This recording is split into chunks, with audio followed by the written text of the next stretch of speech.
Assalamualaikum warahmatullahi wabarakatuh. Yang terhormat kepada Ibu Hani Aja Umama SEMM selaku pembimbing mata kuliah perilaku organisasi dan teman-teman saya yang berbahagia. Sebelumnya izin memperkenalkan diri, saya Kiani Mutiansi dari kelompok 3 beserta anggota kelompok 3 lainnya yaitu Diana Ervina, Indina Komala Dewi, Inditia Apriani, Kadifa Ayu, dan Restu Adam Syifa.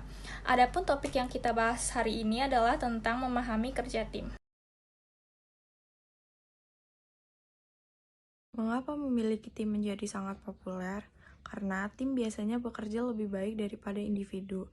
Ketika tugas-tugas yang dilakukan membutuhkan banyak keterampilan, pendapat, dan pengalaman. Dan tim memiliki kecakapan untuk berkumpul, menyebarkan, berkumpul kembali, dan membubarkan diri dengan cepat. Dan juga tim biasanya memudahkan partisipasi karyawan dalam membuat berbagai keputusan.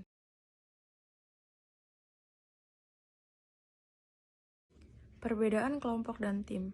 Kelompok kerja atau work group adalah suatu kelompok yang berinteraksi terutama untuk berbagi informasi dan mengambil keputusan untuk membantu setiap kelompok yang bekerja di dalam area tanggung jawabnya. Sedangkan tim kerja atau work team adalah suatu kelompok yang memiliki upaya individu yang menghasilkan kinerja yang lebih besar daripada jumlah input individu. Tipe tim ada 5, yaitu yang pertama pemecahan permasalahan atau problem solving team. Adalah kelompok yang terdiri dari 5 hingga 12 karyawan dari departemen yang sama, bertemu selama beberapa jam setiap minggu untuk membahas cara-cara untuk meningkatkan kualitas, efisiensi, dan lingkungan kerja. Yang kedua, tim kerja yang dikelola sendiri atau self-manager work team. Adalah kelompok-kelompok yang terdiri dari atas 10 hingga 15 orang yang memerlukan tanggung jawab dari supervisor mereka sebelumnya. Yang ketiga, tim fungsional silang atau cross-functional teams. Para karyawan dari level hierarki yang kira-kira sama tetapi dari area kerja yang berbeda yang datang bersama-sama untuk menyelesaikan tugas. Yang keempat ada tim virtual. Tim yang menggunakan teknologi komputer untuk mengikat bersama-sama secara fisik yang para anggotanya tersebar agar mencapai tujuan umum. Yang terakhir, sistem multi-tim adalah suatu pengumpulan dua atau lebih tim yang saling bergantungan yang berbagi tujuan dari atasan-atasan tim yang terdiri dari atas banyak tim. Menciptakan tim-tim yang efektif. Faktor-faktor yang menentukan apakah tim dapat berhasil atau tidak. Yang pertama, sumber daya yang memadai.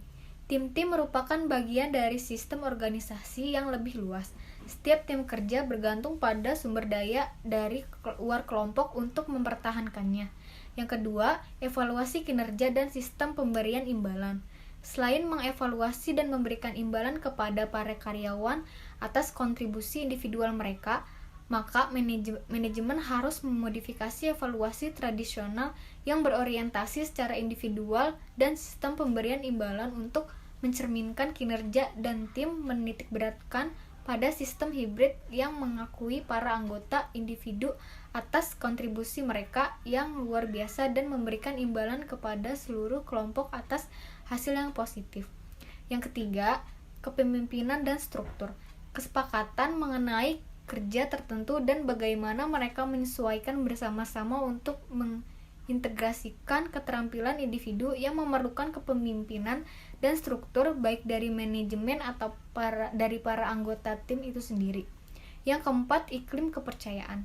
Kepercayaan antar anggota tim memfasilitasi kerjasama, menurunkan kebutuhan untuk memonitor perilaku satu sama lain, dan mengikat para anggota di sekeliling keyakinan bahwa orang lain dalam tim tidak akan mengambil keuntungan dari mereka. Materi selanjutnya komposisi tim, kemampuan dari para anggota. Kinerja sebuah tim tidak semata-mata merupakan penjumlahan dari kemampuan masing-masing anggotanya. Namun, kemampuan ini menetapkan batasan pada apa yang para anggota dapat lakukan dan bagaimana mereka akan menjalankan tim secara efektif. Kemampuan dari pemimpin tim yang cerdas dapat membantu para anggota tim yang kurang cerdas ketika mereka berjuang dengan suatu tugas. Kepribadian para anggota. Kepribadian secara signifikan mempengaruhi perilaku karyawan secara individual. Orang-orang yang teliti sangat dibutuhkan untuk menutupi kekurangan anggota tim lainnya, dan mereka bagus pada penginderaan ketika dukungan mereka benar-benar diperlukan. Besaran tim. Sebagian besar para ahli menyetujui mempertahankan tim yang kecil adalah kunci meningkatkan efektivitas kelompok. Ketika tim-tim memiliki jumlah anggota yang terlalu besar, kekompakan dan akuntabilitas mutu akan menurun, meningkatkan kemalasan sosial dan berkurangnya komunikasi. Alokasi aturan meningkatkan kemungkinan para anggota tim yang akan bekerja secara bersama-sama. Para manajer perlu memahami kekuatan masing-masing individu yang berguna bagi tim, memilih para anggota dengan kekuatan-kekuatan mereka, dan mengalokasikan penugasan kerja sesuai dengan gaya yang dipilih oleh para anggota. Keragaman para anggota untuk demografi organisasi atau organizational demografi adalah kondisi di mana para anggota dari suatu unit kerja berbagi atribut demografis yang umum, misalnya umur, jenis kelamin, ras, tingkat pendidikan, atau lamanya mereka di dalam organisasi, dan dampak atribut ini pada tingkat perputaran kerja. Pilihan anggota. Ketika memilih para anggota tim, para manajer harus mempertimbangkan pilihan individu sejalan dengan kemampuan, kepribadian, dan keterampilan. Tim-tim yang memiliki kinerja yang tinggi cenderung terdiri atas orang-orang yang lebih memilih bekerja sebagai bagian dari suatu kelompok. Selanjutnya adalah proses-proses tim. Yang pertama ada rencana dan tujuan bersama.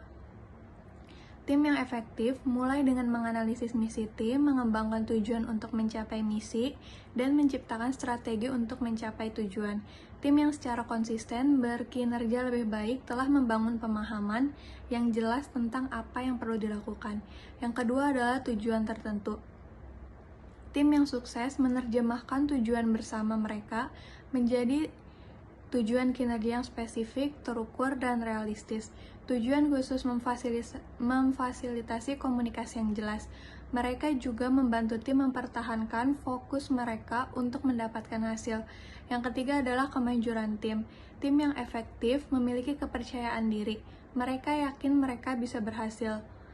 Tim yang telah berhasil meningkatkan keyakinan mereka tentang kesuksesan masa depan yang pada gilirannya memotivasi mereka untuk bekerja lebih keras.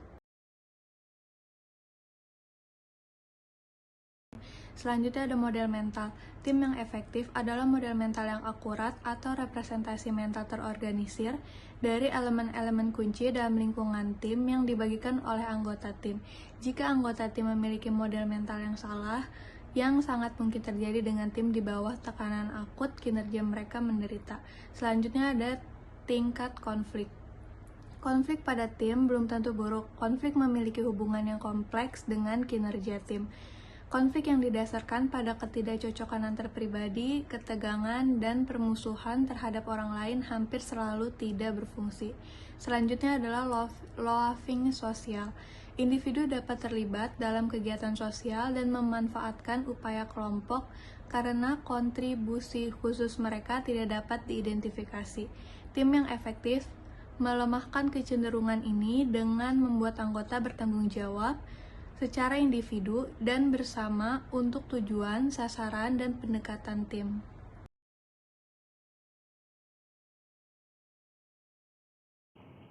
Mengubah individu menjadi pemain tim. Banyak orang yang secara inheren bukan pemain tim, dan banyak organisasi secara historis memelihara prestasi individu. Akhirnya, tim cocok di negara-negara yang mendapat skor tinggi pada kolektivisme. Berikut adalah opsi untuk manajer yang mencoba mengubah individu menjadi pemain tim. 1. Memilih atau memperkerjakan pemain tim. Beberapa orang sudah memiliki keterampilan interpersonal untuk menjadi pemain tim yang efektif. Saat merekrut anggota tim, pastikan kandidat dapat memenuhi peran tim mereka serta persyaratan teknis.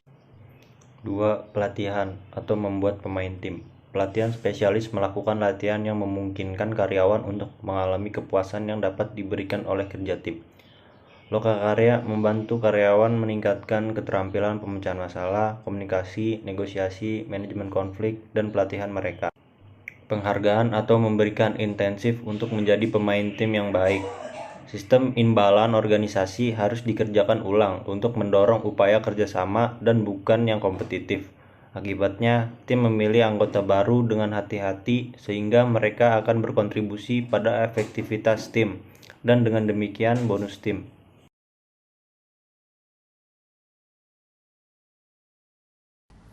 Slide yang terakhir yaitu 3 tes agar pekerjaan kelompok lebih baik dilakukan dalam tim. Yang pertama, dapatkah pekerjaan dilakukan lebih baik oleh lebih dari satu orang? Indikator yang baik adalah kompleksitas pekerjaan dan perlunya perspektif yang berbeda. Tugas sederhana yang tidak memerlukan input beragam mungkin lebih baik diserahkan kepada individu. Yang kedua, apakah pekerjaan menciptakan tujuan bersama atau serangkaian tujuan untuk orang-orang dalam kelompok yang lebih dari agregat tujuan individu? Tim dapat mengelola tanggung jawab kolektif dengan lebih baik untuk memastikan kebutuhan pelanggan terpenuhi dengan baik. Yang ketiga, menentukan apakah anggota kelompok saling tergantung. Menggunakan tim masuk akal ketika ada saling ketergantungan di antara tugas-tugas. Keberhasilan keseluruhan tergantung pada keberhasilan masing-masing, dan keberhasilan masing-masing tergantung pada keberhasilan yang lain. Demikianlah presentasi dari kelompok kami, kurang dan lebihnya mohon dimaafkan. Wassalamualaikum warahmatullahi wabarakatuh.